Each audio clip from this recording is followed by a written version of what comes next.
Sermon 5, première partie, chapitres 1 à 4. Prononcé un peu avant la fête de Pâques. Lutte de Jacob contre l'ange. Analyse. Saint Augustin revient souvent sur la nécessité imposée aux chrétiens de se supporter les uns les autres. On conçoit cette insistance en face des doctrines de Donat.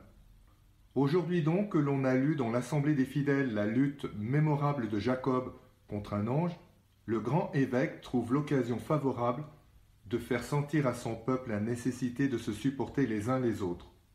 À la fois béni et blessé par l'ange, Jacob est pour saint Augustin l'image de l'Église, où les bons et les méchants seront mêlés jusqu'à la fin des siècles. Mais avant d'expliquer ce double effet de la lutte du patriarche, le saint docteur établit sur deux puissants motifs l'indispensable nécessité d'exercer la charité envers les méchants. Le premier est la menace formidable de n'obtenir pas le pardon si on ne l'accorde. Le second est le touchant exemple de Jésus sur la croix. Enfin, il arrive à l'explication mystique de la lutte de Jacob. Jacob est pour lui le type du peuple chrétien, comme Ésaü celui du peuple juif. Or Jacob ne reçoit la bénédiction paternelle qu'en portant, pour ainsi dire, les péchés d'Ésaü. Ne faut-il donc pas que le chrétien supporte les péchés de ses frères? Ésaü, les juifs et tous les méchants peuvent devenir bons. Pourquoi n'être pas charitable envers eux? Dans ce combat mystérieux où Jacob s'attache à l'ange, comme l'Église à Jésus-Christ, le patriarche est et restera jusqu'à la fin de sa vie béni et blessé. Telle sera l'Église jusqu'à la fin des siècles. Pourquoi ne pas nous y résigner? Chapitre 1. Une règle de première nécessité pour le chrétien, c'est d'écouter la parole de Dieu tant qu'il est en ce monde, et d'avoir les yeux fixés sur celui qui, après être venu sauver le monde dans sa miséricorde, viendra le juger dans sa justice. Aussi notre Seigneur Jésus-Christ s'est présenté pour être notre modèle, et parce que nous sommes chrétiens, nous devons l'imiter lui-même, ou imiter ceux qui l'ont imité.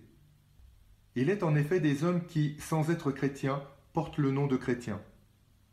Les uns sont comme des souillures rejetées par l'Église, tels sont tous les hérétiques et tous les schismatiques.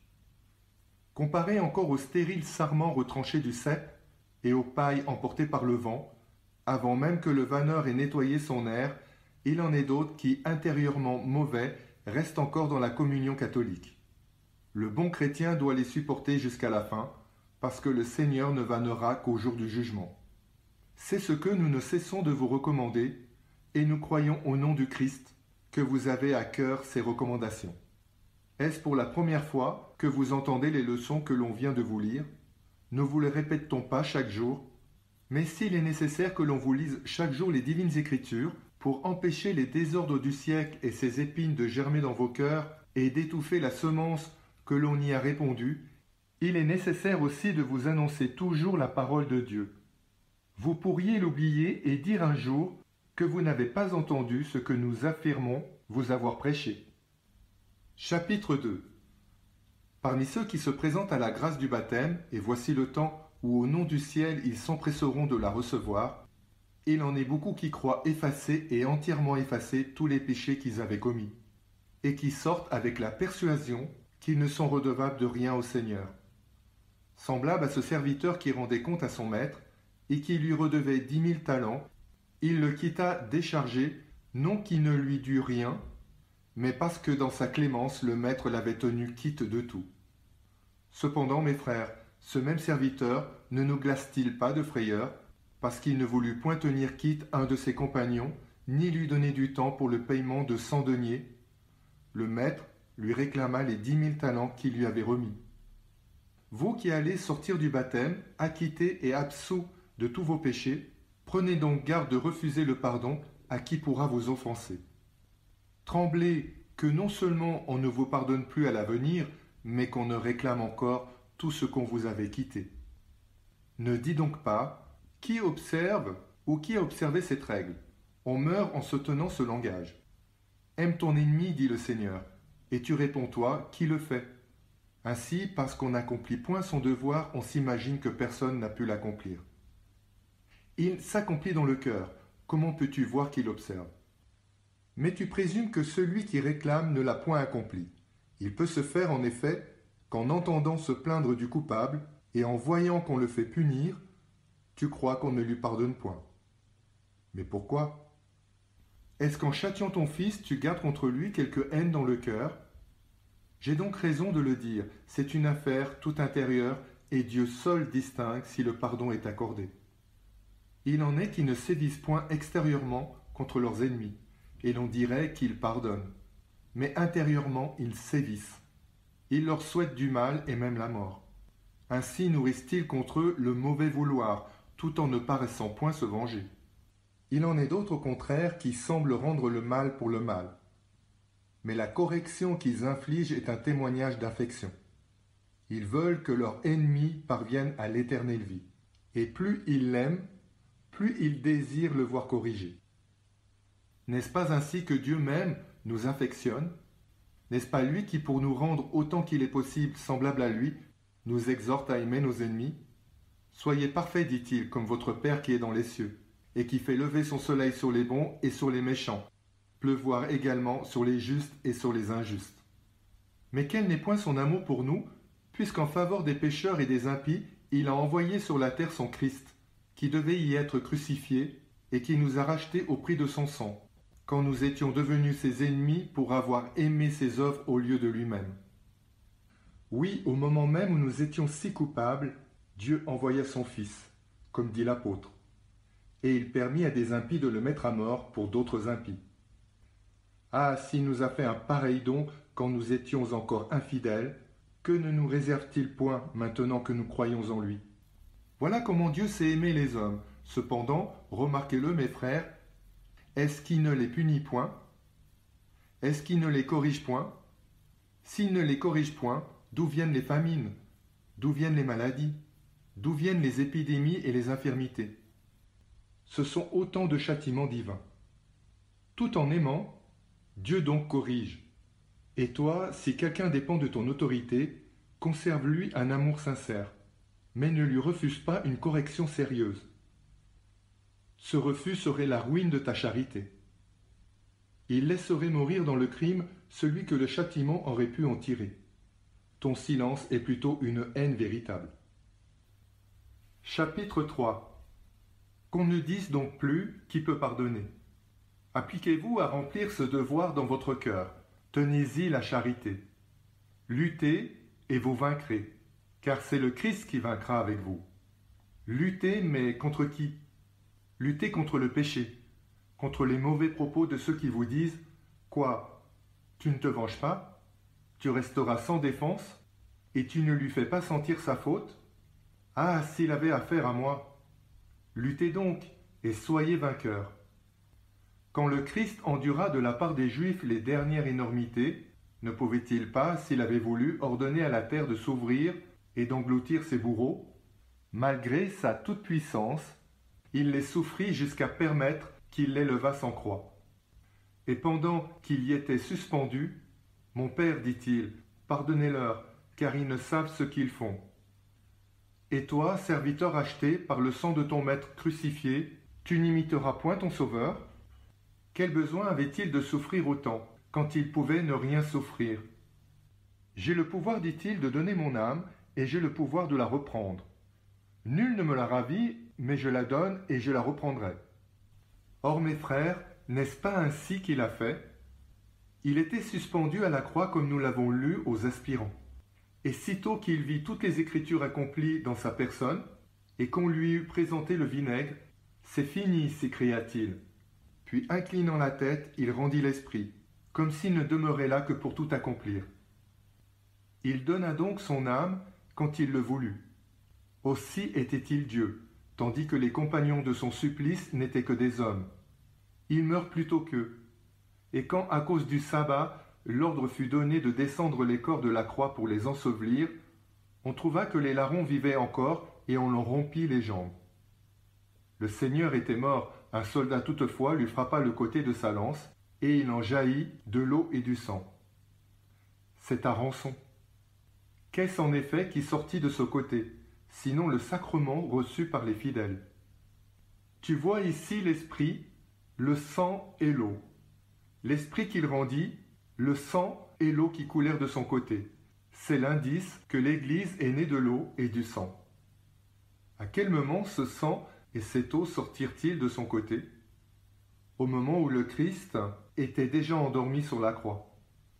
C'est ainsi qu'Adam fut endormi dans le paradis et qu'Ève fut tirée de son côté. Voilà donc le prix de ta rédemption. Imite l'humilité de ton Seigneur, marche sur ses traces et ne dis pas « qui pardonne ». Peut-être est-il près de toi un homme qui ne pardonne point. Mais si tu pardonnes au milieu de cette multitude, tu seras considéré comme ce pur froment trouvé seul sur l'air au milieu de paille sans nombre. Il est difficile de rencontrer deux grains intimement unis. La paille se glisse entre les bons grains. C'est ce que l'on remarque parmi ceux qui veulent servir Dieu. Le bruit et la multitude des méchants les enveloppent de toutes parts. De quelque côté qu'ils se tournent, ils ne rencontrent que de mauvais conseils. Sois le bon grain, ne t'inquiète point de la paille. Viendra le temps de la séparation. C'est pourquoi nous venons de chanter « Jugez-moi, ô Dieu, et séparez ma cause de celle d'un peuple impie ». Tels sont les gémissements de l'Église au milieu des pécheurs. Mais croyez-vous, mes frères, que cette séparation demandée par elle soit la séparation d'avec les hérésies, qui sont comme des sarments rompus? Cette séparation est déjà faite. Serait-ce sa séparation d'avec le parti de Donat, d'avec les Ariens ou les Manichéens? Qu'implore l'Église en répétant « Jugez-moi, Seigneur, et séparez ma cause ». Non, elle ne demande à être séparée que de ceux qui vivent dans son sein et qu'elle doit tolérer jusqu'à la fin des siècles. Or, en disant « Jugez-moi, ô Dieu, et séparez ma cause », elle sollicite la grâce de n'être ni jugée ni perdue avec eux au jour de la justice. Laisse croître l'ivraie, voilà son devoir pour le moment. Et les bons supportent les méchants jusqu'au jour de la séparation finale. Chapitre 4. Le patriarche Jacob, dont on vient de vous lire l'histoire, est la figure du peuple chrétien, peuple puiné, comme Ésaü est la figure des Juifs. Il est vrai, Jacob est à la lettre le père de la nation juive, mais cette nation est mieux représentée par Ésaü. Comme Ésaü, elle a été réprouvée, et la prééminence a passé au peuple plus jeune des chrétiens. Lorsque Ésaü et Jacob luttaient au sein maternel et que Rebecca s'attristait des secousses imprimées à ses entrailles, « Pourquoi ces tourments ?» s'écriait-elle. « La stérilité me serait préférable. » Le Seigneur lui répondit que deux peuples et deux nations s'entrechoquaient dans son sein, et que l'aîné servirait le plus jeune. Cet oracle se renouvela plus tard, lorsqu'Isaac bénissait Jacob, croyant bénir Ésaü. Isaac représentait la loi. La loi semble donnée aux Juifs et l'Empire est réellement aux chrétiens. Remarquez bien que la loi semble promettre l'Empire aux Juifs. Cependant, il leur est dit, « C'est pourquoi l'Empire vous sera enlevé et donné à une nation qui pratique la justice. » Il sera enlevé à Ésaü et donné à Jacob. Ésaü, dès sa naissance, était velu, c'est-à-dire couvert de péché, attaché au péché. Mais Jacob, pour obtenir la primauté, s'entoura les bras de peau de chevreau, et son père le bénit lorsqu'en le palpant, il sentit qu'il était velu. Jacob portait ses peaux velues sans y être attaché. Ainsi l'Église supporte et supportera jusqu'à la fin les péchés qui ne sont pas les siens. N'est-ce pas ainsi encore que notre Seigneur Jésus-Christ a porté les iniquités d'autrui? Le Père bénit le plus jeune de ses fils. Comment était-il en le bénissant? Ô profond mystère! Comme devaient être les Juifs.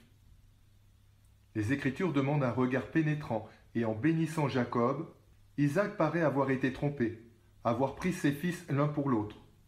Celui d'entre eux qui était allé chasser arrive, et présentant à son père ce que celui-ci avait demandé, « Mon père, dit-il, mange ce que tu as désiré. »« Qui es-tu » reprit Isaac.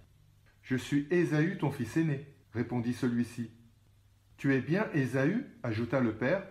« Quel est donc cet autre qui m'a déjà apporté de la nourriture? J'en ai mangé, je l'ai béni et il est béni. Oh, n'est-ce point ici qu'il fallait se fâcher contre un trompeur, contre un fourbe? Ne fallait-il pas dire « Pourquoi m'a-t-il trompé ?» Que son frère prenne pour lui la bénédiction donnée et que cet autre soit maudit. Mais tout ceci ne prouve-t-il pas que cet événement fut mystérieux est destiné à faire connaître que l'aîné servirait le plus jeune. Ésaü en effet reçut aussi une bénédiction, mais il y était dit, tu seras le serviteur de ton frère. Il s'était écrié, as-tu épuisé tes bénédictions? Bénis-moi aussi. Après l'avoir fait si grand, reprit Isaac, que puis-je te donner encore? Bénis-moi aussi, mon père, ajouta-t-il en insistant. Il extorqua donc et reçut de son père une bénédiction à peu près semblable. Comme à Jacob, la rosée du ciel et la graisse de la terre devaient lui assurer d'immenses richesses. Mais Isaac ajouta, « Tu serviras ton frère, et viendra l'époque où tu secoueras son joug de ton cou. » Que signifie « et viendra l'époque où tu secoueras son joug de ton cou » ? N'est-ce point annoncer que malgré leurs péchés, les Juifs figurés par Ésaü auraient le pouvoir et la liberté de changer et de se réunir à leurs frères? Fin de la première partie du Sermon 5.